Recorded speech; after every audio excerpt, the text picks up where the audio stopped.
Adapun latar belakang kelompok kami memilih pemrograman Nukko ialah karena permasalahan di bidang keuangan.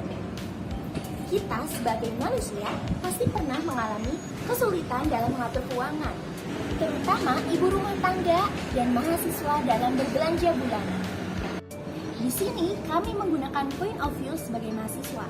Sebagai mahasiswa, kita harus pandai memanajerisasi keuangan, apalagi jurusan kita teknik industri.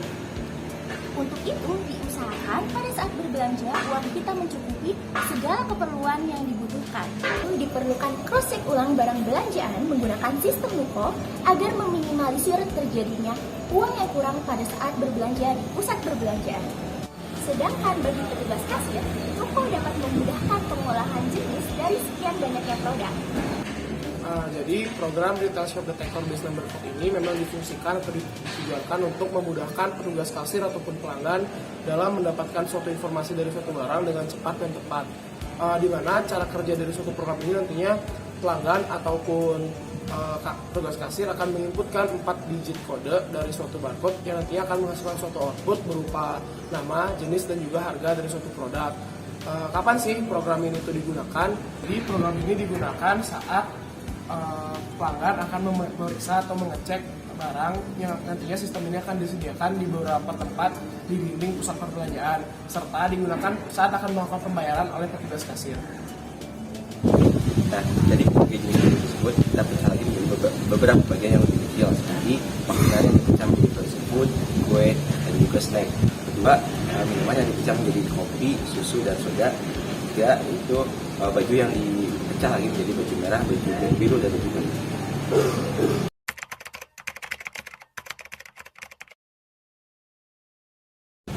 Untuk dekomposisi, ini isinya kami ada penambahan, yaitu ada penambahan stok barang dan juga penjumlahan harga, dan ada diskon juga. Nah, untuk stok barang itu tadi akhirnya bakalan ada stok akhirnya.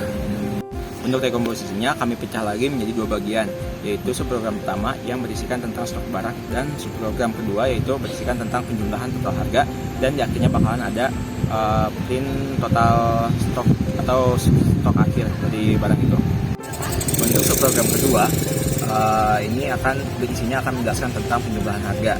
Nah, jadi si barang itu kan mempunyai harga, masing-masing barang mempunyai harga, dan setiap memasukkan atau menginput digit barang pertama itu misalnya ada harga, dan dari itu akan menentukan penjumlahan harga, dan di akhir itu penjumlahan harga akan menjadi total harga dari semua barangnya dan akan di print out. Nah, setelah itu jika total harga lebih dari 100.000 maka akan mendapatkan diskon sebesar 10%, dan jika tidak mencapai 100.000 itu total harganya akan sama dengan total harga di awal itu. Nah, kemudian ya juga akan ada print out barang stok barang akhir. Jadi saya akan menjelaskan tentang program utama kami, yaitu jadi di awal itu ada start atau mulai program. Selanjutnya ada proses penginput barang-barang atau kode barang-barang yang ada di dalam toko kami. Misal A mempresentasikan makanan, B mempresentasikan baju, dan C mempresentasikan minuman. Dari ketiga barang tersebut ada beberapa jenis juga dari barang yang akan diinput variabelnya. Lalu selanjutnya ada inisiasi stok barang. Stok barang ini kami menggunakan array, dan di mana di dalam array itu terdapat elemen dari jenis-jenis barang yang kami punya. Lalu selanjutnya ada array dari harga, range-nya antara 10.000, 20.000, 30.000, 40.000 sampai 50.000. Selanjutnya ada inisiasi harga total. Lalu selanjutnya program kami akan memanggil sebuah fungsi info barang, yang mana di sana akan keluar data stok barang yang toko kami punya. Lalu selanjutnya ada input N atau memasukkan berapa banyak barang yang akan dibeli. Lalu selanjutnya ada pemanggilan subprogram lagi, yaitu subprogram kode N, di mana di sana ada inputan kode barang yang kita butuhkan. Lalu ada penghitungan harga dan harga total. Setelah itu ada penghitungan diskon. Lalu di bagian subprogram yang terakhir itu ada stok akhir barang yang toko kami punya.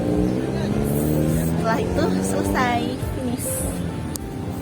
Di sini saya akan menjelaskan mengenai subprogram pertama, yakni info barang. Teman-teman bisa lihat flowchartnya di sini.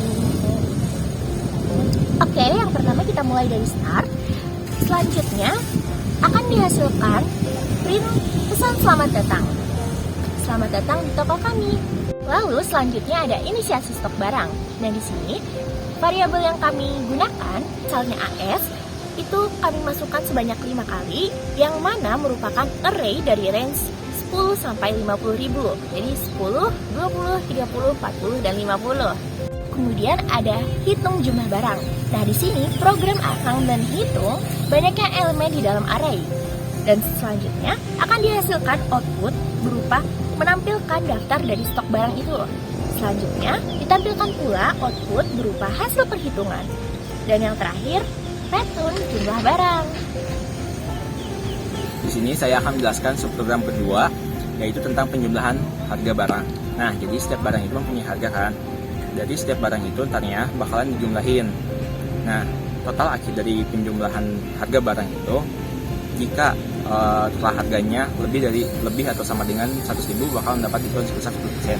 Namun jika tidak, harganya bakalan tetap dengan total harga di awal itu. Ntar di akhir bakalan di print harga. Nah, di dalam subprogram kedua ini nantinya akan ditampilkan suatu stok barang, stok akhir barang, di mana barang yang dimaksud adalah barang yang ada di data awal dikurangi dengan setelah proses pembelian. Nah, di dalam subprogram kedua juga terdapat inputan pembayaran, di mana jika inputan yang dilakukan melebihi daripada harga total akan mendapatkan kembalian sebesar uang yang diinputkan dikurangi dengan harga total. Dan bila harga inputan uang pembayaran yang diberikan kurang daripada harga total, maka akan di-print uang. Jadi ini ada program kami, yaitu tentang scan barcode aplikasi pusat perbelanjaan. Nah, program kami ini memiliki dua subprogram. Yang pertama itu tentang info barang, dan yang kedua itu tentang harga total dan juga stok barang. Nah, pada subprogram kedua ini ada pengkondisian lagi, di mana ketika harga totalnya lebih dari 100.000, maka akan dapat diskon sebesar 10%, dan jika tidak maka tidak dapat diskon. Kemudian disitu juga bakalan menghasilkan sisa stok barangnya. Ketika kita nge-run program ini, yang pertama kali muncul adalah info stok barangnya. Terus di sini ada masukkan jumlah barang di sini, misalkan kita masukkan 2, masukkan digit ke-1 misalkan A, digit keduanya S, dan digit ketiganya 50. Dia akan muncul makanan jenis snack dengan harga Rp50.000, dan harga yang total yang harus dibayar Rp50.000. Kemudian barang yang kedua itu masukkan digitnya lagi, yang pertama misalkan A, kemudian K, dan 50. Akan muncul makanan jenisnya kue dengan harga Rp50.000, dan harga total yang harus dibayar yaitu Rp90.000. Nah, di sini kan harusnya Rp100.000 ya, Rp100.000. Namun karena Rp100.000 itu akan dapat 10% jadi harga total yang harus dibayar yaitu Rp90.000. Nah, kita masuk juga jumlah uang yang dibayar, misalkan Rp100.000. Nah, dia akan print out sisa stok barangnya. Di sini jumlah makanan jenis snack dan jenis kue menjadi 4, yang awalnya jadi 5. Nah, jadi di sini juga sebenarnya jika uang yang dibayarnya itu kurang dari harga total yang harus dibayar, maka akan muncul uangnya kurang, seperti itu. Selesai.